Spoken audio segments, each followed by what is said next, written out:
Bienvenue à vous si vous nous rejoignez sur le plateau de la matinale de TV Vendée. Alors nous sommes un peu en joie car nous sommes en train de penser à la matinale de demain, qui sera donc la dernière de cette année 2024. Et nous sommes en train de réfléchir avec Antoine qui est en régie, mais vous savez avec qui je corresponds comme d'habitude, avec l'oreillette. Voilà, on est en train de réfléchir au programme. Et donc on a quelques idées. Des idées on n'en manque pas, hein. Des moyens c'est autre chose. Mais des idées on n'en manque pas. Si vous en avez vous aussi, vous connaissez le numéro de la matinale. Le 06 84 54 77 23. Dites-nous, tiens, ce que vous voudriez voir dans la matinale de demain. Donc la dernière avant les fêtes et avant de se retrouver en 2025. Bon, on va retrouver notre sérieux et on va refaire le point sur l'actu vendéenne maintenant. Et je vais vous parler de cette belle histoire. On va ouvrir d'ailleurs tout à l'heure le journal là-dessus. C'est presque un joli conte de Noël et ça se passe du côté des Sables d'Olonne. Une donatrice anonyme vient de faire don d'un bateau de sauvetage flambant neuf à la ville. Elle avait été marquée par le naufrage du canot de la SNSM en 2019 et elle voulait donc faire un don concret. Elle voulait sauver des vies, c'est ce qu'elle a expliqué et c'est donc chose faite. Plus d'arbres, moins de béton, la végétalisation des cours d'école de La Roche-sur-Yon se poursuit. La ville souhaite rénover une cour par an. C'est donc chose faite dans certains établissements, d'autres sont programmés dans les prochains mois. Nous faisons le point sur ce dispositif dans le journal. Et puis il n'y a pas que les élèves qui ont droit à une sensibilisation aux différents handicaps, les profs aussi. C'est ce qu'ils ont pu tester dans ce lycée. Vous verrez, nous les avons accompagnés. Andy Rock a permis de comprendre la dysorthographie ou encore la vie en fauteuil roulant dans un établissement en le vivant, l'espace d'une mise en situation. Du côté des infos pratiques de ce 19 décembre, je vous propose une carte météo, et bien pas si moche que ça. Regardez, par rapport à hier, c'est quand même un peu mieux. Hier, nous avions un ciel tout gris. Aujourd'hui, eh bien, ce sont des éclaircies qui sont prévues par l'ensemble des prévisionnistes dès ce matin et tout au long de la journée. Notez en revanche que la matinée est marquée par du vent, de fortes rafales qui ont soufflé en fin de nuit, qui se poursuivent donc sur les prochaines heures jusqu'à 70 km/h. Des températures en revanche plutôt douces. Et puis cet après-midi, eh bien là, les prévisionnistes n'ont pas tous le même avis. Pour certains, ce sera le même programme que ce matin, de belles éclaircies pour tout le monde, partout en Vendée. En revanche, pour d'autres, eh bien, ils voient quelques averses qui pourraient arriver, notamment par le nord-ouest vendéen. En revanche, tout le monde s'accorde sur les températures 9 à 11 degrés en Vendée. Pour les horaires de marée, le prochain mouvement, eh bien, c'est la basse mer. Elle sera à son point le plus bas à 13h24 du côté des Sables d'Olonne. 13h35 si vous êtes à Noirmoutier. Coefficient du jour 75 ce matin, 71 cet après-midi. Pour les marchés, eh bien, je vous propose une petite balade entre Avrier et Saint-Mémin en passant par le Poiré-sur-Vie. Ce sont les trois rendez-vous que nous avons retenus et mis en avant en ce jeudi. Le Poiré-sur-Vie, c'est jour de foire, comme nous sommes le 3e jeudi du mois. Rendez-vous jusqu'à 12h30 sous les Halles. À Avrier, même chose, rendez-vous jusqu'à 12h30 sous les Halles de la commune. Et à Saint-Mémin, c'est un marché de fin de journée, 16h30, 19h30. Et ça se passe place du marché. Du côté de l'éphéméride, c'est à la fois la Sainte-Anastase et la Bienheureux urbain aujourd'hui. Alors la différence entre un saint et un bienheureux, eh bien, c'est que les saints sont fêtés et reconnus par toute l'Église, c'est universel, alors que les bienheureux ont une visibilité qui est un peu plus réduite et qui sont uniquement reconnus dans certaines communautés ou certains diocèses. Ça, c'était pour la petite minute culture G. S'il pleut à la Saint-Urbain, c'est 40 jours de pluie en chemin, ça c'est pour aujourd'hui. Un soleil qui est avec nous en Vendée jusqu'à 16h55 et ça ira de mieux en mieux au cours des prochains jours. Et sachez eh bien, qu'en ce 19 décembre, eh bien, Édith Piaf aurait eu 109 ans aujourd'hui. Et Édith Piaf, en faisant quelques recherches, eh bien, on s'est rendu compte qu'elle avait chanté en Vendée. C'était le 25 août 1959. C'était au Casino des Sports, au Sables d'Olonne. C'était un mardi, même si on s'en réfère aux archives de la presse. Et elle revenait d'une nouvelle tournée aux États-Unis. On passe au journal.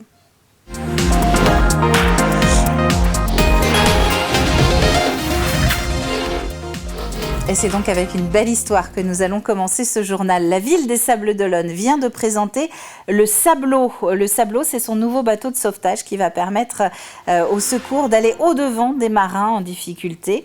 Un bateau haut de gamme d'une valeur de 430 000 €, mais aussi un bateau pour lequel la municipalité n'a rien déboursé. C'est le cadeau d'une donatrice sablaise qui a souhaité rester anonyme. C'est un très joli cadeau de Noël que l'on doit à une généreuse donatrice que la ville des Sables et les Sablais remercient chaleureusement. C'est un don incroyable qui vient renforcer les moyens nautiques de sécurité et de sauvetage sur les plages et au large des côtes des Sables. On avait un bateau, on s'était équipé en 2019, mais c'était comparativement à celui-ci son bébé, quoi. Il faisait 7 mètres, celui-ci fait presque 10 mètres. On n'est pas du tout dans la même échelle. On a 600 chevaux. Il a été testé ce matin à 47 nœuds dans une mer formée. Donc ça veut dire qu'on peut suivre largement et doubler un IMOCA à foil.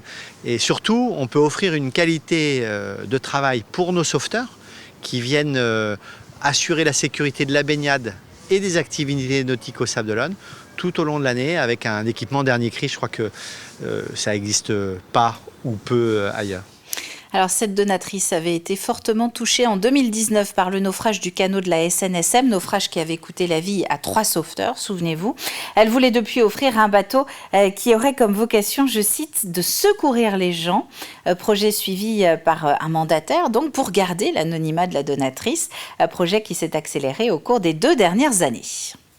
Vraiment, elle voulait participer aux secours qui sont réalisés sur la commune des Sables d'Olonne, puisqu'elle est des Sables d'Olonne.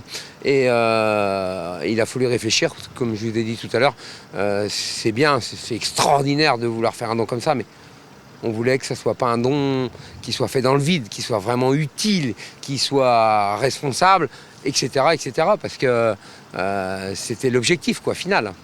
Et c'est quelque chose, oui, qui mûrit depuis des années chez elle, de laisser quelque chose pour les secours, pour le sauvetage au Sable d'Olonne. C'est un coût très élevé et on veut que ça soit utile et que ça réponde bien à la demande de la personne. Donc oui, pendant 2 ans, effectivement, il y a des moments où j'étais pas tranquille, en espérant faire les bons choix. Et alors, je suis resté en contact permanent parce qu'on a eu des soucis administratifs, parce qu'on est en France, très compliqué, tout est compliqué. Mais je pense qu'on a fait le bon choix et je pense qu'elle va être extrêmement heureuse. David Bossard, marin et patron de la société Atlantique Scaphandre, mais aussi porteur de la flamme olympique cet été en Vendée. Puisque nous parlons investissement, un mot aussi du budget primitif 2025 de la région. C'est à partir d'aujourd'hui qu'il va être débattu et voté par nos conseillers régionaux à Nantes. Un budget contraint pour lequel la présidence ligérienne a souhaité faire 82 millions d'euros d'économies par rapport au précédent.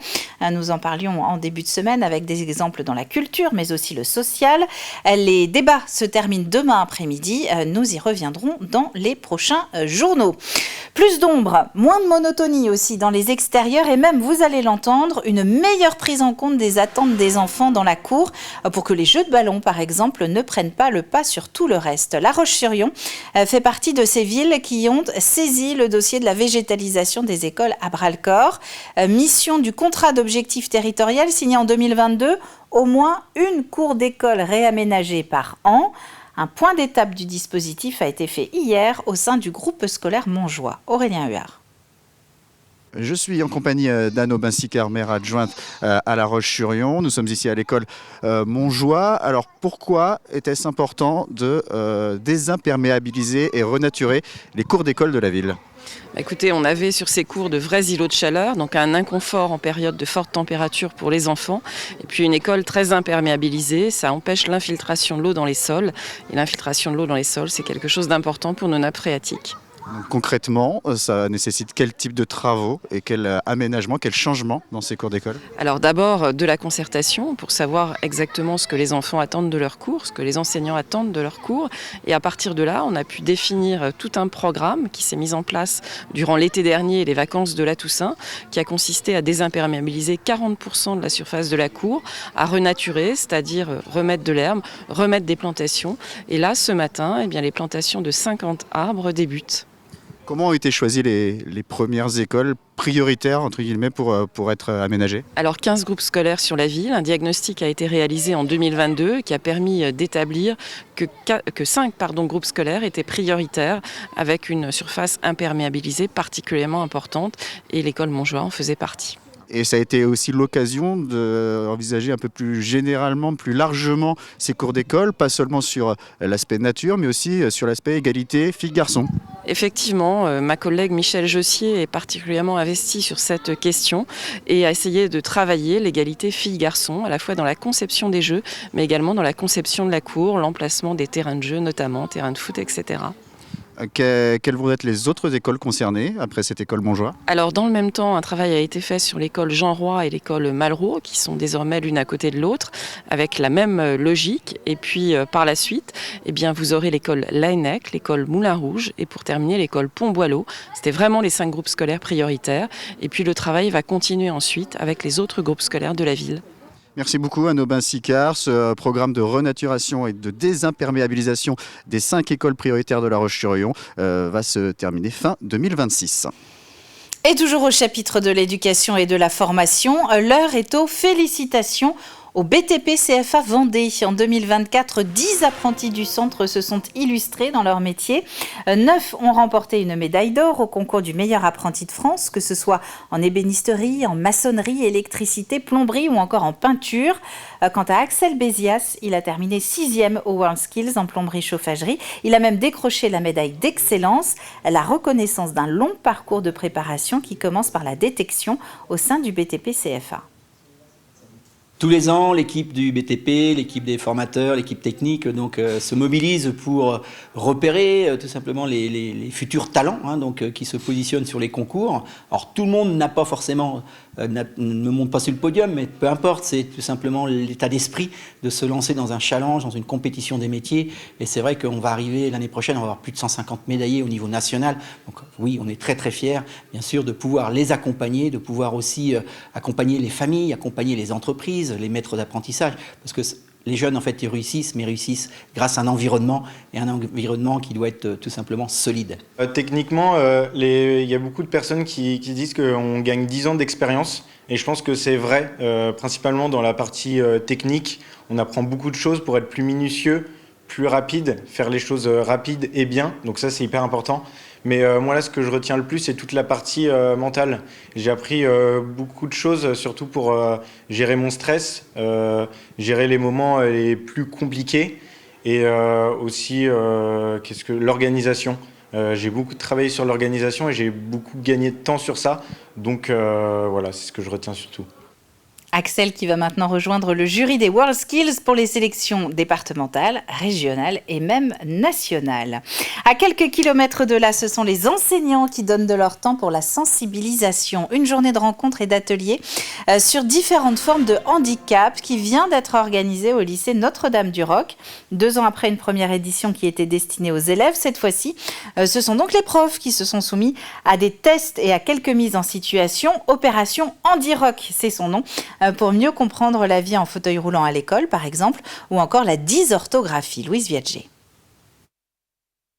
Elisabeth portait un casque bruyant sur les oreilles tout en écoutant une dictée.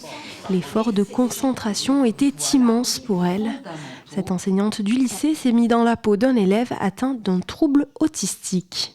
C'est-à-dire qu'un élève peut parler, mais il y a un bruit, un fond de classe, et c'est très difficile et ça demande un effort de concentration. Et on se dit qu'un élève qui a des difficultés à entendre va se retrouver dans une situation où il n'entend pas la moitié des mots, il va peut-être pas s'exprimer, il va pas oser parler pour ne pas dire qu'il n'a pas compris. Et ça nous oblige aussi à nous remettre en question et à se mettre à la place de l'élève qui est en situation, qui est face à une situation un petit peu handicapante. Chaque enseignant a participé à 2 ateliers immersifs sur le handicap physique ou mental.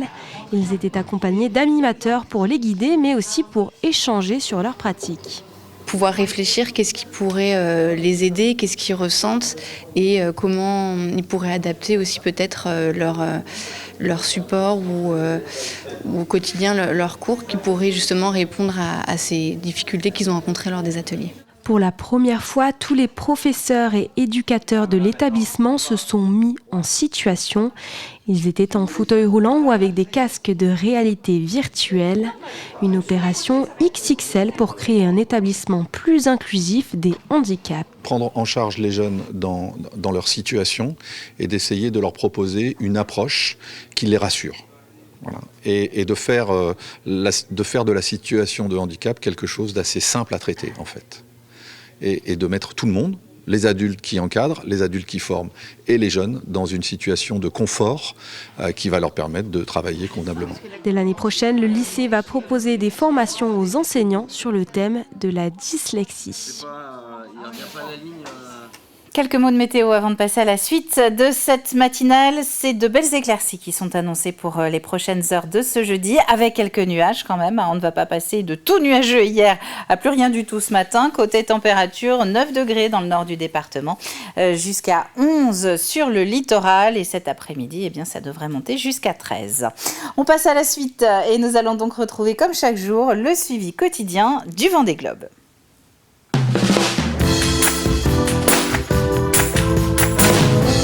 Les jours se suivent et ne se ressemblent pas depuis lundi, en tout cas sur la tête du classement. Ce matin, c'est Charlie Dalin qui a retrouvé la première place. Pour le reste des nouvelles de la course, on fait le point avec Aurélien Huard. L'Association vendéenne des constructeurs de maisons vous présente le journal du Vendée Globe.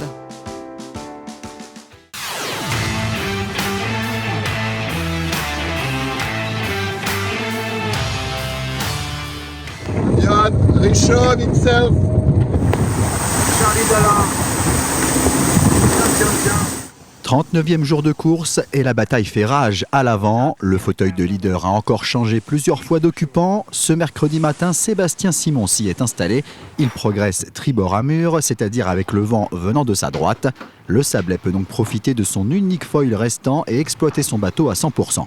Yalla, en tête du Vendée Globe, à bord de Groupe du Breuil. Wouh!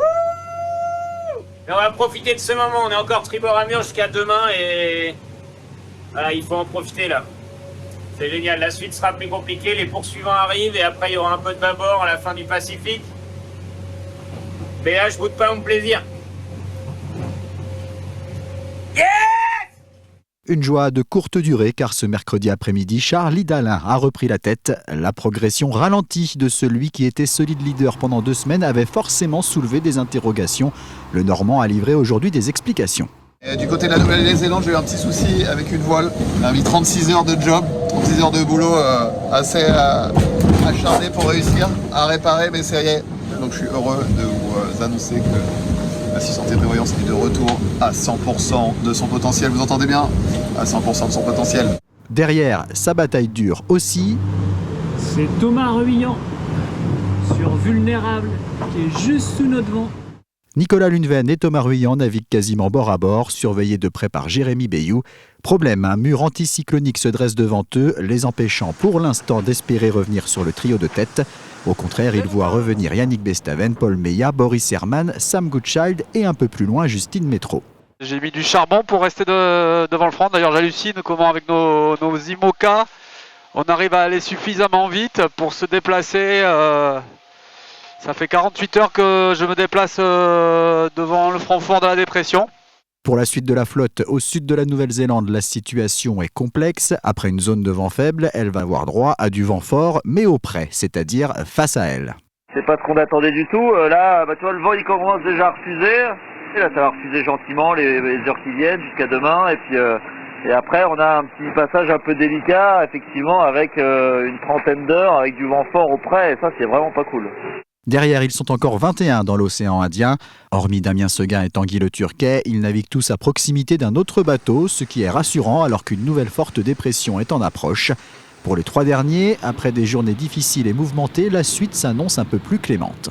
Alors je me méfie toujours quand on est toujours un peu superstitieux les marins, mais quand on regarde la météo à quelques jours là jusqu'à Noël, on devrait pouvoir arriver sous l'Australie sans trop de problèmes particuliers, donc ça fait plaisir. Enfin, du côté de Cape Town, en Afrique du Sud, le Hongrois Szabolcs Verőc a mis pied à terre après avoir annoncé son abandon. Au classement de 15h ce mercredi, Charlie Dalin est donc de nouveau en tête, mais avec seulement 2000 d'avance sur Johan Richow et 5 sur Sébastien Simon. À plus de 600 000, on trouve les premiers poursuivants, de Thomas Ruillant 4e à Sam Goodchild 10e. Benjamin Dutreux est en 14e position. À partir de la 17e place, on trouve un groupe de 5 bateaux emmenés par Isabelle Joschke. Tanguy Le Turquet, 22e, a été ralenti après une rupture de cloison dans la soute à voile qu'il a dû réparer. Antoine Cornic, 32e, est bien isolé, tout comme le chinois Jin Kun-chu, 33e. Le trio cousin Amedeo van Winberg ferme la marche.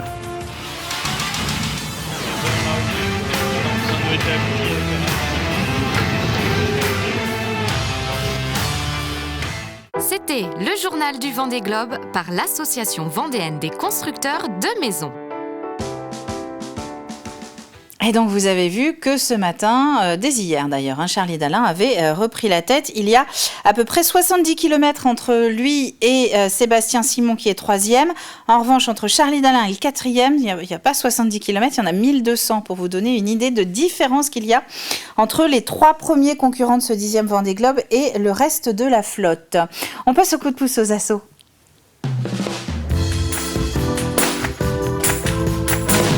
Et comme chaque jeudi, Mathis Pires a décidé d'aller à la rencontre d'une association du département. Cette semaine, comme c'est bientôt les fêtes, eh bien Mathis a décidé de nous faire chanter. Il est allé à la rencontre des Canards du Marais. C'est une association de karaoké. Oui, ça existe, du côté de Saint-Jean-de-Mont. Tout part d'une bande de copains. Ils étaient 3 cet été. Ils sont 10 fois plus aujourd'hui. Regardez. Connaissez-vous l'association Les Canards? Alors non, je ne parle pas de ces animaux avec un bec, mais plutôt d'une association de passionnés de karaoké. Et pour la chronique asso, je les ai rencontrés. Cette association, elle est partie d'un groupe d'amis qui faisions les karaokés dans la région. On fait partie la plupart de chorales d'ailleurs, de chorales polyphoniques. Moi je fais partie d'une chorale gospel et d'une chorale polyphonique Cantus à Saint-Jean-de-Mont. On aime bien chanter et on a pensé qu'il fallait que l'on fasse une petite organisation pour aider les gens et pour faire venir les gens qui aiment chanter mais qui n'osent pas. Soit aller dans les chorales, soit carrément chanter dans les bars. Voilà. Donc on est une bande de copains, on a créé l'association effectivement au mois de juin cette année, avec un numéro de registre à la préfecture, avec une assurance responsabilité civile, pour pouvoir avoir accès aux salles municipales pour faire des événements. Parce que ça, c'est indispensable. Et tant que je peux faire plaisir aux autres, je le fais. C'était un peu le but, c'est ça, faire plaisir. Et puis, c'est vrai, on a démarré, on était 3. Oui. On était 3 et maintenant, on est 45. Et pour les prochaines animations, l'association Les Canards du Marais recherche des bénévoles. Évidemment, là, tout le monde est le bienvenu. Ce qu'ils veulent, c'est être intergénérationnel. Les bénévoles sont les bienvenus, bien sûr. Alors les bénévoles, surtout si les bénévoles aiment chanter et chantent eux-mêmes, ils sont les bienvenus. Pourquoi ? Parce qu'on a toujours besoin de main-d'œuvre. Quand on fait un événement, il faut faire l'installation. On a du matériel, beaucoup de matériel à transporter et à installer. Donc même pour l'organisation, par exemple pour certains événements, on nous oblige à avoir une sécurité pompier, on nous oblige à avoir une sécurité tout court. Donc on a des vigiles et ça, ils sont les bienvenus aussi. Nous, on est passionnés de chant, mais il y a des gens qui chantent faux, des gens qui chantent mal, il y a des gens qui ne savent pas quoi faire de leur vie et en fin de compte, l'intérêt du karaoké qui est parfois décrié, parce que ouais, mais justement c'est ça qui est intéressant, c'est que tout le monde s'éclate, il n'y a pas de jugement et on va faire venir des gens, c'est des bandes, d'enterrement de vie de jeune fille, par exemple, ou de vie de garçon d'ailleurs, on a fait ça aussi. Tout le monde vient et c'est ça qui est sympa, c'est qu'il y a des anniversaires, il en a parlé Marco, un lien intergénérationnel qui se crée. Alors si chanter dans un karaoké ou alors seulement aider à l'organisation des animations vous intéresse, n'hésitez pas à cliquer sur le lien juste en bas de votre écran. La chronique asso est maintenant terminée et moi je vous dis à la semaine prochaine. Et sinon, vous pouvez aller directement sur Facebook et taper dans la barre de recherche groupe animation karaoké Les Canards. Je vous assure, il n'y en a pas beaucoup. Il n'y a que celui-là. Vous tomberez forcément dessus et vous verrez toute son activité. Quelques images du Mageco avec le Catel le Jeune qui nous emmène cette fois-ci en ce jeudi du côté des Achards pour aller à la découverte de Noxy Agencement, une entreprise qui a 50 ans et qui s'appelait Guérino Agencement. Vous la connaissez peut-être d'ailleurs plutôt sous ce nom. Entreprise lancée en 79 qui est restée dans la même famille et que donc vous allez pouvoir découvrir cette semaine sur TV Vendée. On passe au jeu de la matinale avec la toute dernière ligne droite puisque vous avez jusqu'à demain midi pour envoyer votre réponse à la question suivante. Roulement de tambour. Quel est le thème du mandat 2024-2026 du Conseil départemental des jeunes ? Le site internet vendée.fr devrait vous donner un petit coup de pouce. Voilà, n'hésitez pas à vous balader un petit peu sur Internet pour trouver la réponse. Allez aussi sur tvvendée.fr, tiens, on en a parlé dans le journal la semaine dernière. Le thème du mandat, on disait que le sport et la lecture avaient déjà été traités. Ça, c'était l'indice de mardi. Donc, ce n'est ni le sport, ni la lecture. C'est un troisième sujet. À la clé, un très beau coffret exprès créé, voilà, remettez les mots dans l'ordre, créé exprès pour la matinale par la Savonnerie des Collines d'une valeur de 50 €. Tirage au sort du gagnant demain après-midi. C'est la fin de cette matinale. Je vous laisse maintenant réfléchir à la réponse de notre jeu. Passez une très très bonne journée. Je vous donne demain rendez-vous à 7h en direct pour la DER de l'année 2024. Soyez là. Et donc très bonne journée à vous tous et à demain.